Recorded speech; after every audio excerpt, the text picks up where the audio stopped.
Bienvenue sur les Rendez-vous Experts, le podcast destiné aux conseillers en gestion de patrimoine et courtiers, partenaires de Cardif. En préparant cette émission, je relisais un excellent article du magazine Gestion de Fortune qui est paru en 2019 et qui parlait du sujet qui nous intéresse aujourd'hui dans notre podcast Les Rendez-vous Experts, que pour l'occasion d'ailleurs nous allons rebaptiser Parole d'experte. En effet, en 2019, la journaliste Véronique Pierron parlait de ce plafond de verre qu'il y a dans les métiers de la finance qui sont, tout le monde l'a constaté, essentiellement masculins.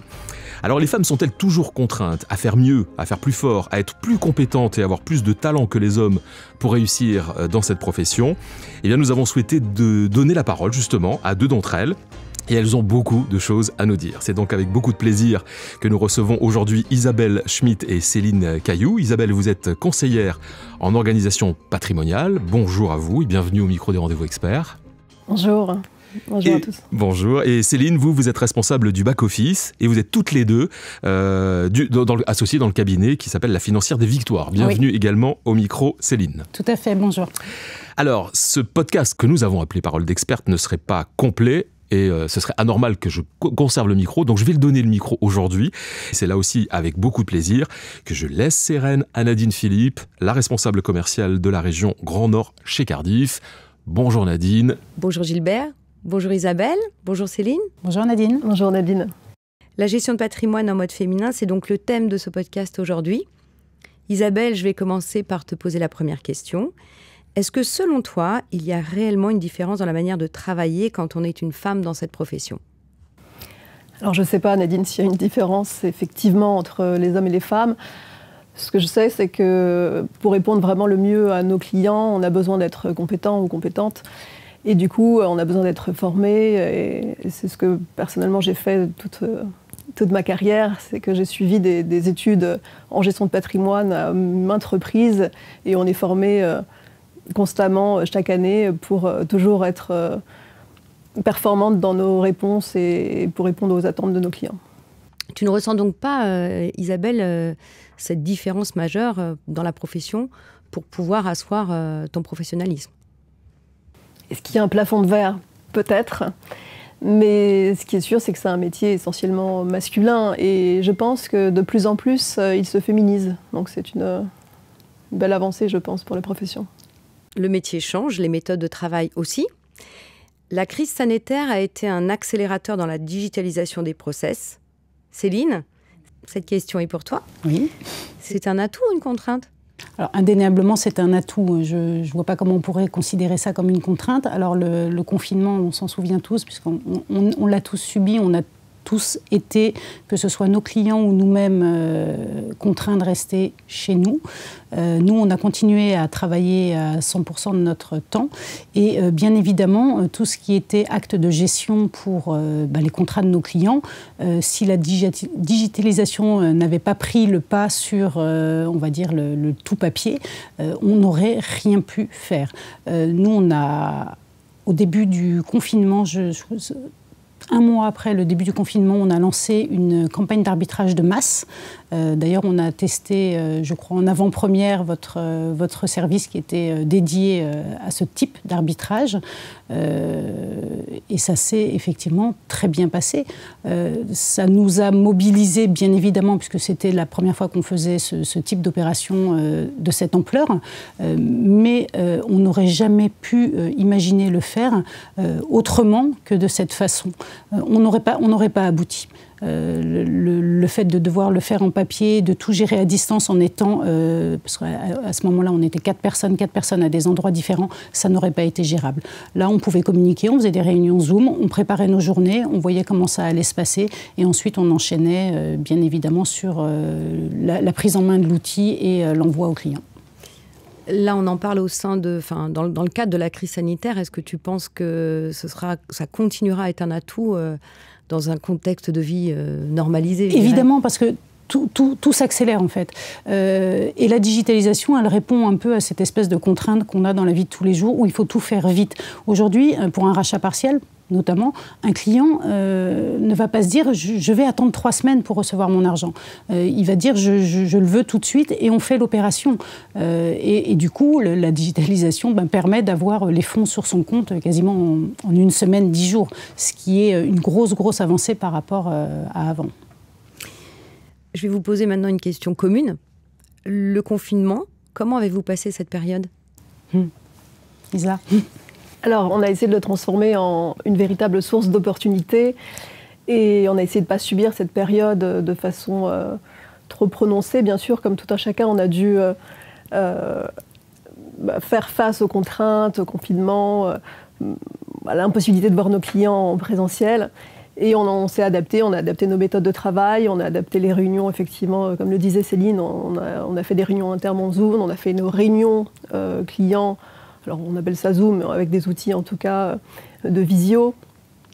On a vraiment essayé de continuer à faire du business, à voir nos clients soit en visio, soit par téléphone, et à continuer à avoir cette relation. Et vraiment on a essayé de transformer ça en source d'opportunité. Donc on l'a pas mal vécu. Et d'autant plus qu'on a fait autre chose. À la fin, en fait, on a même réussi à se mettre à notre compte. Donc ça ne nous a pas empêché de nous mettre à notre compte en rachetant un portefeuille qui s'appelle de la financière de Victoire pour créer notre société avec Céline. Donc on est associés dans une société qui s'appelle IC Finance. Et on est très fiers d'avoir pu démarrer cette nouvelle aventure cette année. Justement, Isabelle, tu parlais du business qui a continué malgré cette période délicate à traverser. Les chiffres de collecte en assurance vie sont en pleine expansion. La collecte en UC a battu des records sur les 5 premiers mois de l'année, dans une période qui pourtant a été fortement perturbée par la crise sanitaire. Quelle analyse en faire ? Nadine, c'est une bonne question. Je pense que les clients, les personnes étant confinées, ont dépensé aussi moins d'argent. Du coup, il y a les livrets et toute l'épargne qui a augmenté. Certains, évidemment, ont dû aider leurs proches pour faire face à toutes les problématiques de la crise sanitaire qui étaient liées. Mais souvent, au final, l'argent s'est accumulé sur les livrets. Il fallait trouver des solutions un peu plus long terme. Et donc, il y a effectivement une recrudescence de la collecte en assurance vie, peut-être à cause de ça.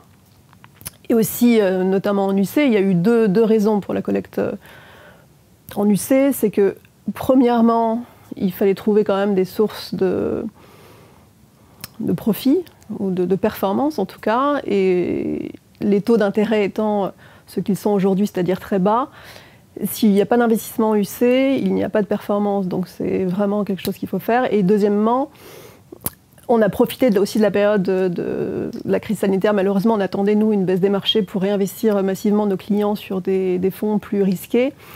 Et cette crise sanitaire nous a donné ce contexte de baisse des marchés qui nous a permis d'investir massivement aussi dans les UC au niveau des arbitrages. Donc c'est ça a été une vraie opportunité de ce côté-là. Les UC labellisés ISR, au sein de la gamme importante des unités de compte, ou comment donner du sens à l'épargne, l'offre se développe à une vitesse grand V. Tous les asset managers ont des portefeuilles très étoffés, ils font labelliser leur support. C'est une niche, selon toi ? Je ne crois pas que c'est une niche, c'est une vraie demande du marché qui aujourd'hui a envie d'avoir aussi un côté responsable, écologique, qui prend conscience des problématiques de l'environnement, de la planète, de tout ce qui est aussi gouvernance sociale. Et ils ont envie de changer les choses et ils ont envie de changer les choses aussi par rapport à leur épargne. Donc ils ont envie d'avoir des fonds ISR ou des fonds ESG. Le baromètre des CGP met annuellement en exergue que les CGP sont de plus en plus publicités pour leurs compétences, leur disponibilité, leur analyse sur mesure. Céline, est-ce que tu fais également ce constat ?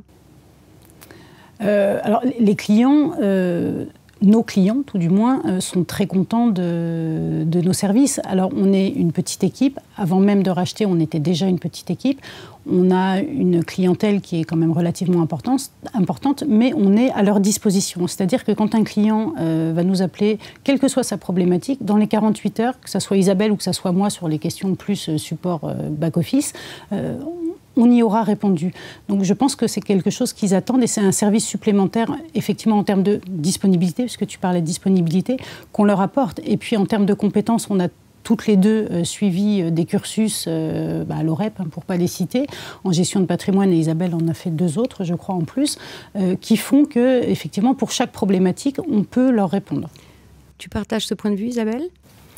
Oui, je partage ce point de vue. C'est vrai qu'on essaye d'être vraiment disponible pour nos clients, d'être le plus compétent possible ou de leur apporter la compétence d'autres professionnels puisqu'on est quand même des généralistes, même si on essaye d'avoir un cercle assez large de notre profession. Mais vraiment, on essaye d'être là et de répondre à tous leurs besoins, d'être proactive et aussi de répondre à leurs attentes spécifiques. Ça veut dire que parfois, on va faire ce qu'on peut appeler du stock picking, où on va chercher, par rapport à leurs besoins, le produit ou la solution qui leur correspond. On se focalise pas sur l'offre classique, on reste très focus sur les produits qui sont quand même, comment dire, très classiques. Mais on ne va pas chercher de faire des choses exotiques, mais on va quand même chercher à répondre à leurs besoins spécifiques et à faire du sur-mesure, finalement. Dans cette recherche, vous avez du coup également la liberté du choix de vos partenaires qui vous apportent finalement les enveloppes, les produits que vous pouvez distribuer à vos clients. Comment vous faites le choix de vos partenaires ? C'est tout l'intérêt d'être CGP aujourd'hui, c'est qu'on puisse proposer à nos clients les solutions qui nous paraissent les meilleures dans le marché.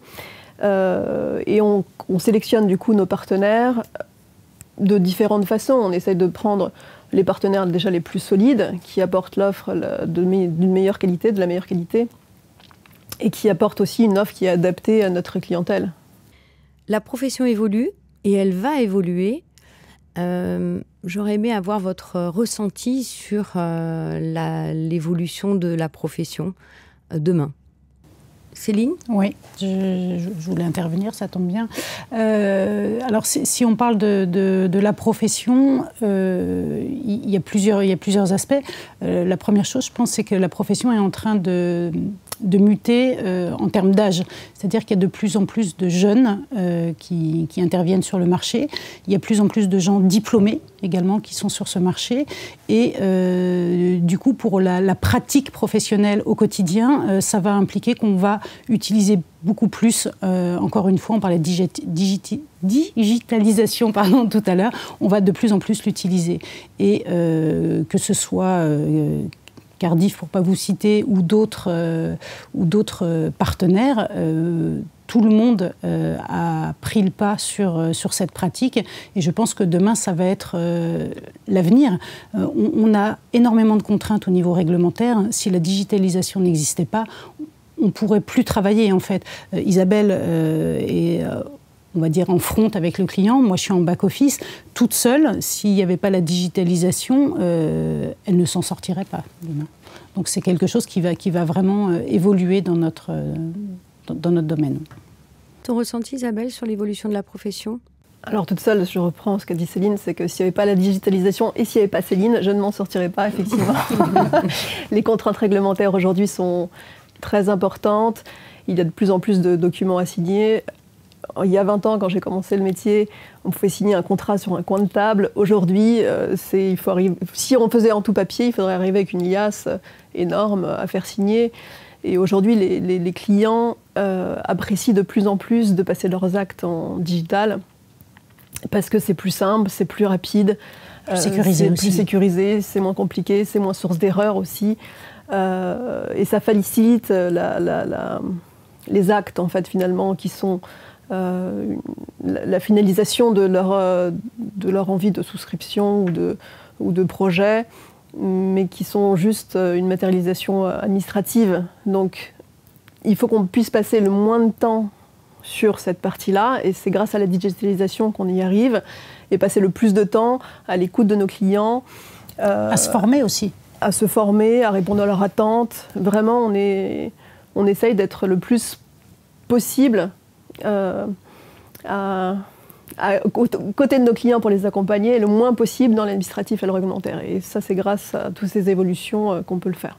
Et à l'apport aussi, effectivement, d'une responsable back-office qui permet de répondre à leurs demandes de façon opérationnelle. Donc c'est...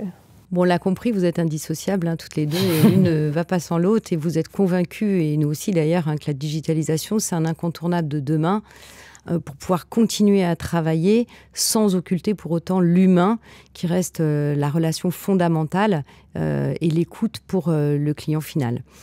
Nous arrivons au terme de ce podcast. Je vous remercie, Isabelle et Céline, d'avoir accepté cet exercice et de nous avoir partagé votre quotidien et votre expertise auprès de vos clients. À bientôt. C'était donc notre rendez-vous exceptionnel, Parole d'experte, avec nos invités aujourd'hui, Isabelle Schmitt et Céline Cailloux de la Financière des Victoires. Et bien entendu, cette interview a été menée de main de maître, on peut le dire, par Nadine Philippe, la responsable de la région Grand Nord de Cardiff. Merci beaucoup à vous d'être venus jusqu'à nous, Isabelle, Céline. À très bientôt. Merci Gilbert. Merci Gilbert et merci Nadine. Et merci à vous d'avoir écouté les rendez-vous experts. Si vous avez aimé l'émission, n'hésitez pas à la partager avec votre réseau, à donner des étoiles. N'hésitez pas non plus à nous faire part de vos remarques, de vos questions, mais aussi des sujets que vous aimeriez voir abordés sur les rendez-vous experts.